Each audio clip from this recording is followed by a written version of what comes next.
ಹುಟ್ಟಿದರೆ ಕನ್ನಡ ನಾಡಲು ಹುಟ್ಟಬೇಕು. ನಮಸ್ಕಾರ, ಎಲ್ರಿಗೂ ಸ್ವಾಗತ ಮತ್ತೊಂದು ದೆವ್ವದ ಕಥೆಯೊಂದಿಗೆ. ಎಲ್ಲರೂ ಚೆನ್ನಾಗಿದ್ದೀರಾ ಅಂತ ಅಂದ್ಕೊಂಡಿದ್ದೀನಿ. ಕಥೆನ ಪೂರ್ತಿಯಾಗಿ ಕೇಳಿ ಆಮೇಲೆ ವಿಡಿಯೋಗೆ ಲೈಕ್ ಕಮೆಂಟ್ ಶೇರ್ ಎಲ್ಲನೂ ಮಾಡಿ, ಹಾಗೆ ಚಾನಲ್ಗೆ ಸಬ್ಸ್ಕ್ರೈಬ್ ಕೂಡ ಮಾಡ್ಕೊಳ್ಳಿ. ಕತೆ ಆ್ಯಕ್ಚುಲಿ ಆಗಿರೋದು ಬಂದ್ಬಿಟ್ಟು ಹಳಮಡ್ಡಿ. ಈ ಒಂದು ಊರು ಇರೋದು ಬಂದ್ಬಿಟ್ಟು ದಾಂಡೇಲಿ. ಈ ಟ್ರಾವೆಲ್ ಯಾರು ಜಾಸ್ತಿ ಮಾಡ್ತಾರಲ್ಲ ಅವ್ರಿಗೆ ಈ ಒಂದು ಊರು ಗೊತ್ತಿರಲೇಬೇಕು. ಯಾಕೆ ಅಂತಂದರೆ ಆ ಥರ ಒಂದು ಜಾಗ ಅದು. ಒಂಥರ ತುಂಬಾ ಚೆನ್ನಾಗಿರುವಂತಹ ಜಾಗ, ನೋಡೋದಕ್ಕೆ ತುಂಬಾ ಸುಂದರವಾಗಿರುವಂತಹ ಜಾಗ ಈ ಒಂದು ಊರು ಹಳಮಡ್ಡಿ ಎಂದು. ಈ ಒಂದು ಊರಿನಲ್ಲಿ ಆದಂತಹ, ಅಂದರೆ ಈ ಊರಿನಲ್ಲ, ಈ ಊರಿಗೆ ಹತ್ತತ್ರ ಹೋಗಬೇಕಾದ್ರೆ ಆಗಿರುವಂತಹ ಒಂದೇ ಒಂದು ಘಟನೆನ ನನಗೆ ತಿಳಿಸ್ಕೊಟ್ಟಿರೋ ಹೆಸರು ಬಂದ್ಬಿಟ್ಟು ನರೇಂದ್ರ ಅಂತ ಹೇಳಿ. ಅಂದರೆ ಇವರು ಟ್ರಾವೆಲ್ ಮಾಡೋದಕ್ಕೆ ತುಂಬಾ ಇಷ್ಟಪಡುವಂಥವ್ರು. ಇವರು ಹೀಗೆ ಒಂದು ಬೈಕರ್ಸ್ ಕ್ಲಬ್ ಅಂತ ಮಾಡ್ಕೊಂಡಿದ್ದಾರೆ. ಇವ್ರ ಸ್ನೇಹಿತರು ಮತ್ತು ಬೇರೆ ಎಲ್ಲರೂ ಕೂಡ ಕರ್ಕೊಂಡು ಹೋಗುವಂಥದ್ದು ಒಂದು ಕ್ಲಬ್ ಇದೆ ಅಂತ ಹೇಳಿರೋವಂಥದ್ದು. ಆದರೆ ಅವರು ಅವತ್ತಿನ ದಿನ ಅವರ ಒಂದು ಬೈಕಿನ ಕ್ಲಬ್ ಏನಿದೆಯಲ್ಲ, ಸೊ ಅವರ ಜೊತೆ ಹೋಗಿರಲಿಲ್ಲ. ಮತ್ತೊಂದು ಅಂದರೆ ಅವರ ಸ್ನೇಹಿತರ ಜೊತೆನೇ ಹೋಗಿರೋವಂಥದ್ದು. ಆದರೂ ಕೂಡ ಒಂಥರ ಇವ್ರ ಕ್ಲಬ್ಬಿಂದನೇ ಹೋಗಿರೋವಂಥದ್ದು. ಆದರೆ ಪಬ್ಲಿಕ್ನ ಯಾರನ್ನೂ ಕೂಡ ಕರ್ಕೊಂಡು ಹೋಗಿಲ್ಲ. ಅಂದರೆ ಆ ಒಂದು ಸ್ನೇಹಿತರು ಅವ್ರವ್ರಿಗೆ ಯಾರ್ಯಾರು ಗೊತ್ತಲ್ಲ, ಅವ್ರವ್ರು ಮಾತ್ರನೇ ಹೋಗಿರೋವಂಥದ್ದು. ಆವಾಗ ಇವರ ಸ್ನೇಹಿತರೆಲ್ಲರೂ ಸೇರಿ ಒಟ್ಟಿಗೆ ಒಂದು 12ರಿಂದ 13 ಜನ ಇದ್ದರು ಅಂತ ಹೇಳಿರೋವಂಥದ್ದು. ಅಂದರೆ ಎಲ್ಲರೂ ಕೂಡ ಬೈಕ್ನಲ್ಲಿ ಟ್ರಾವೆಲ್ ಮಾಡೋದಕ್ಕೆ ತುಂಬಾ ಇಷ್ಟಪಡುವಂಥವರು ಮತ್ತು ಈ ಒಂದು ಅಡ್ವೆಂಚರ್ನ ಮಾಡೋದಕ್ಕೆ ತುಂಬಾ ಇಷ್ಟಪಡುವಂಥವ್ರು ಇವರೆಲ್ಲರೂ ಕೂಡ. ಹೀಗೆ ಒಂದು ಅಡ್ವೆಂಚರ್ ಮಾಡ್ಕೊಂಬರೋಣ ಅಂತ ಹೇಳಿ ದಾಂಡೇಲಿ ಕಡೆ ಹೊರಟಿರ್ತಾರೆ. ಬಟ್ ದಾಂಡೇಲಿನ ಎಕ್ಸ್ಪ್ಲೋರ್ ಮಾಡಬೇಕು ಅಂದರೆ ಒಂದಿನ ಸಾಕಾಗಲ್ಲ ಅಂತಲೇ ಹೇಳ್ತೀನಿ. ಯಾಕೆ ಅಂತಂದರೆ ಆ ಥರ ಜಾಗಗಳು ಅಲ್ಲಿ ಇರುವಂಥದ್ದು. ಎನಿವೆ, ಇವರು ಎಲ್ಲ ಜಾಗಗಳನ್ನ ಎಕ್ಸ್ಪ್ಲೋರ್ ಮಾಡ್ಕೊಂಡು ಬರ್ತಾ ಒಂದು ಕಡೆ ಎಲ್ಲರೂ ಸ್ಟೇ ಆಗೋಣ, ಮೇಯ್ನ್ ಸಿಟಿಗೆ ಹೋಗ್ಬಿಟ್ಟು ಉಳ್ಕೊಳ್ಳೋಣ ಅಂತ ಹೇಳಿ ಎಲ್ಲರೂ 12 ಜನನೂ ಕೂಡ ಒಂದು ದಾರಿಯಲ್ಲಿ ಬರ್ತಾನೆ ಇರ್ತಾರೆ. ಬಟ್ ಅವ್ರಿಗೆ ಅಲ್ಲಿ ನೆಟ್ವರ್ಕ್ ಕೂಡ ಸಿಗೋದಿಲ್ಲ.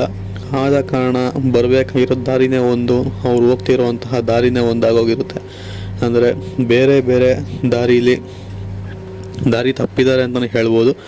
ದಾರಿ ತಪ್ಪಿ ಎಷ್ಟೇ ದೂರ ಹೋದರೂ ಕೂಡ ಸಿಟಿನೇ ಸಿಗ್ತಾ ಇಲ್ವಲ್ಲ, ಬರೀ ಕಾಡು ದಾರಿ ಸಿಗ್ತಿದೆಯಲ್ಲ, ಅಲ್ಲಿ ಇಲ್ಲಿ ಎಲ್ಲಿ ನೋಡಿದ್ರು ಕಾಡೇ ಇದೆಯಲ್ಲ ಅಂತ ಹೇಳಿ ಸ್ವಲ್ಪ ಗಾಡಿನ ನಿಲ್ಲಿಸ್ಬಿಟ್ಟು ಎಲ್ಲರೂ ಕೂಡ ಮಾತಾಡ್ಕೊತಾರೆ. ನಾವೇನಾದ್ರು ದಾರಿ ತಪ್ಪಿದ್ದೀವ, ಎಲ್ಲೋ ಇಷ್ಟೊತ್ತಲ್ಲಿ ಸಿಟಿ ಸಿಗಬೇಕಾಗಿತ್ತಲ್ಲ, ಬಟ್ ಇಲ್ಲಿ ನೋಡಿದ್ರೆ ಏನೂ ಇಲ್ಲ, ಏನು ಕೂಡ ಬರೀ ಕತ್ಲೆ ಇದೆ, ನಮ್ಮಷ್ಟೇ ನಾವೇ ಎಷ್ಟು ದೂರ ಅಂತ ಹೋಗೋದು, ಈ ಥರ ಯಾರ್ದಾದ್ರು ಸಹಾಯ ಪಡೆಯೋಣ ಅಂತ ಹೇಳಿ ಸ್ವಲ್ಪ ಹೊತ್ತು ಅಲ್ಲೇ ನಿಂತ್ಕೊತಾರೆ. ಬಟ್ ಆ ಸಮಯಕ್ಕೆ ಅಲ್ಲಿ ಅವರು ಯಾರೂ ಕೂಡ ಬರೋದಿಲ್ಲ. ಅಂದರೆ ಬೇರೆ ಯಾರೂ ಕೂಡ ಅವ್ರಿಗೆ ಆ ದಾರಿಯಲ್ಲಿ ಅವ್ರ ಸಮಯಕ್ಕೆ ಯಾರೂ ಕೂಡ ಬರೋದೇ ಇಲ್ಲ. ಸರಿ, ಇಲ್ಲಿ ಯಾರೂ ಬರ್ತಾ ಇಲ್ಲ, ಒಂದು ಸ್ವಲ್ಪ ಮುಂದೆ ಹೋಗಿ ನೋಡೋಣ ಅಂತ ಹೇಳಿ ಒಂದು ಸ್ವಲ್ಪ ದೂರ ಮುಂದೆ ಹೋಗ್ತಾರೆ. ಆವಾಗ ಅವ್ರಿಗೊಂದೇ ಒಂದು ಮನೆ ಕಾಣುತ್ತೆ. ಅಂದರೆ ಒಂದು ಚಿಕ್ಕ ಮನೆ. ಆ ಒಂದೇ ಒಂದು ಮನೆಯಲ್ಲಿ ಲೈಟ್ ಉರಿತಿರುತ್ತೆ. ಹೇಗೋ ಒಂದು ಮನೆ ಸಿಗ್ತಲ್ಲ, ಇಲ್ಲಿ ಹೋಗಿ ದಾರಿ ಕಾರಣ ಇನ್ನೆಷ್ಟು ದೂರ ಇರ್ಬೋದು ಸಿಟಿ ಅಂತ ಹೇಳಿ ಹೋಗಿ 4 ಜನ, ಅಂದರೆ 12 ಜನದಲ್ಲಿ 4 ಜನ ಮಾತ್ರ ಹೋಗಿ ಆ ಒಂದು ಮನೆಯವ್ರ ಹತ್ರ ಮಾತಾಡೋದಕ್ಕೆ ಪ್ರಯತ್ನ ಪಡ್ತಾರೆ. ಬಾಗಿಲನ್ನ ಕೂಡ ತಡ್ತಾರೆ, ಒಳಗಡೆ ಹೋಗ್ತಾರೆ. ಬಟ್ ಅವ್ರು ಎಷ್ಟೇ ಕರೆದ್ರು ಕೂಡ ಆ ಒಂದು ಮನೆಯಿಂದ ಏನೂ ಕೂಡ ಇವ್ರಿಗೆ ಆನ್ಸರ್ ಅನ್ನೋದೇ ಬರೋದಿಲ್ಲ. ಕೊನೆಗೆ ಮನೆಯಲ್ಲಿ ಯಾರಾದರೂ ಇದ್ದೀರಾ ಅಂತ ಹೇಳಿ ಒಳಗಡೆ ಕೂಡ ಹೋಗ್ತಾರೆ ನಾಕ್ ಮಾಡಿಕೊಂಡು.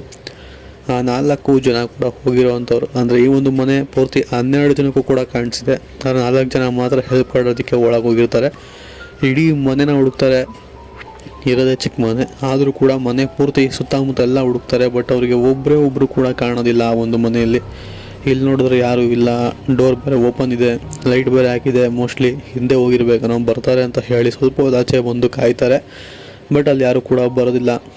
ಪುನಃ ಜೋರಾಗಿ ಕೂಗ್ತಾರೆ, ಯಾರಾದರೂ ಇದ್ದೀರಾ, ಸ್ವಲ್ಪ ಸಹಾಯ ಮಾಡಿ ಬನ್ನಿ ಅಂತೆಲ್ಲ ಕೂಗ್ತಾರೆ. ಬಟ್ ಅಲ್ಲಿ ಯಾರೂ ಕೂಡ ಅವ್ರಿಗೆ ಉತ್ತರನೇ ಕೊಡೋದಿಲ್ಲ. ಇದಾದಮೇಲೆ ಸಮಯ ಕಳೀತಿರುತ್ತಂತೆ. ಹಾಗೆ ವಾಪಸ್ ಬರ್ತಾರೆ ಇವರೆಲ್ಲರೂ ಕೂಡ ಬಂದು ಅವ್ರವ್ರ ಗಾಡಿನ ಹತ್ಕೊಂಡು. ಇಲ್ಲಿ ಯಾರೂ ನಮಗೆ ಆನ್ಸರ್ ಮಾಡ್ತಾ ಇಲ್ಲ, ಇನ್ನೊಂದು ಸ್ವಲ್ಪ ಮುಂದೆ ಹೋಗೋಣ ಅಂತ ಹೇಳಿ ಹೊರಡ್ತಾರೆ. ಬಟ್ ಆ ಸಮಯಕ್ಕೆ ಒಂದು ಗಾಡಿ ಏನಿದೆಯಲ್ಲ ಅದು ಸ್ಟಾರ್ಟ್ ಆಗ್ತಿರಲ್ಲ. ಸೊ ಈ ಗಾಡಿ ಈ ಟೈಮ್ ಯಾಕಪ್ಪ ಕೈ ಕೊಡ್ತು, ಇಷ್ಟೊತ್ತು ಚೆನ್ನಾಗೇ ಬಂತಲ್ಲ ಅಂತ ಹೇಳಿ ಆ ಒಂದು ಗಾಡಿನ ಪೂರ್ತಿ 12 ಜನರು ಕೂಡ ಮೊಬೈಲ್ ಟಾರ್ಚ್ನ ಹಾಕೊಂಡು ಏನಾಗಿದೆ ಅಂತ ಹೇಳಿ ಚೆಕ್ ಮಾಡ್ತಿರ್ತಾರೆ. ಚೆಕ್ ಮಾಡಾದ್ಮೇಲೆ ಸ್ವಲ್ಪ ಹೊತ್ತಾದ್ಮೇಲೆ ಗಾಡಿ ಕೂಡ ಸ್ಟಾರ್ಟ್ ಆಗುತ್ತೆ. ಸ್ಟಾರ್ಟ್ ಆದಮೇಲೆ ಪುನಃ ಒಂದು ಮನೆ ಕಡೆ ನೋಡ್ತಾರೆ. ಶಾಕಿಂಗ್ಲಿ ಅಲ್ಲಿ ಯಾವುದೇ ಕೂಡ ಅಥವಾ ಯಾವುದೇ ತರಹದ ಮನೆನೇ ಅಲ್ಲಿ ಇರೋದಿಲ್ಲ. ಇವಾಗಿನೂ ಮನೆ ನೋಡಿದ್ವಿ, ಲೈಟ್ ಹಾಕಿತ್ತು. ಇವಾಗ ನೋಡಿದ್ರೆ ಮನೆನೇ ಇಲ್ಲ, ಬರೀ ಕತ್ಲೆ ಬರೀ ಕಾಡಿದೆಯಲ್ಲ, ಇದೇನಾಗ್ತಿದೆ ನಮ್ಮ ಹತ್ರ ಅಂತ ಹೇಳಿ ಒಂದ್ಮೇಲೆ ಎಲ್ಲರೂ 12 ಜನರು ಕೂಡ ಗಾಬರಿ ಆಗಿರೋವಂಥದ್ದು. ಅದರಲ್ಲೂ ಆ 4 ಜನ ಏನಿದಾರಲ್ಲ ಅದೆಲ್ಲ ಹೋಗಿ ಓಡಾಡ್ಕೊಂಬಂದ್ರಲ್ಲ, ಅವರೆಲ್ರಿಗೂ ಕೂಡ ಒಂಥರ ಗಾಬರಿಯಾಗಿ ನಿಂತಿರೋ ಅಂಥದ್ದು. ಇದಾದಮೇಲೆ ಇಲ್ಲಿರೋದು ಯಾಕೋ ಸರಿ ಇಲ್ಲ, ಇಲ್ಲಿ ನಮಗೇನು ಕಾಣಿಸೇ ಇಲ್ಲ. ನಮಗೆ ನೋಡಿದ್ರೆ ಮನೆ ಕಾಣಿಸ್ತು, ಆದರೆ ಇವಾಗ ನೋಡಿದ್ರೆ ಏನು ಕಾಣಿಸ್ತಾನೆ ಇಲ್ಲ. ಸೊ ಇಲ್ಲಿಂದ ಎಷ್ಟು ಬೇಗ ಆಗುತ್ತೋ ಅಷ್ಟು ಬೇಗ ಹೋಗೋಣ ಅಂತ ಹೇಳಿ ಕೊನೆಗೂ 12 ಜನರು ಕೂಡ ಸೇರಿ ಅಲ್ಲಿಂದ ಹೊರಟು ಸ್ವಲ್ಪ ಮುಂದೆ ಬರ್ತಿರ್ತಾರೆ. ಮುಂದೆ ಬರ್ತಾ ಅವರ ಅದೃಷ್ಟಕ್ಕೆ ಒಂದು ಚೆಕ್ ಪೋಸ್ಟ್ ಸಿಗುತ್ತೆ. ಸೊ ಆ ಒಂದು ಚೆಕ್ ಪೋಸ್ಟ್ನ ಒಳಗಡೆ ಹೋಗಿ ಅಲ್ಲಿರುವಂತಹ ಒಬ್ಬರನ್ನ ಕೇಳ್ತಾರೆ.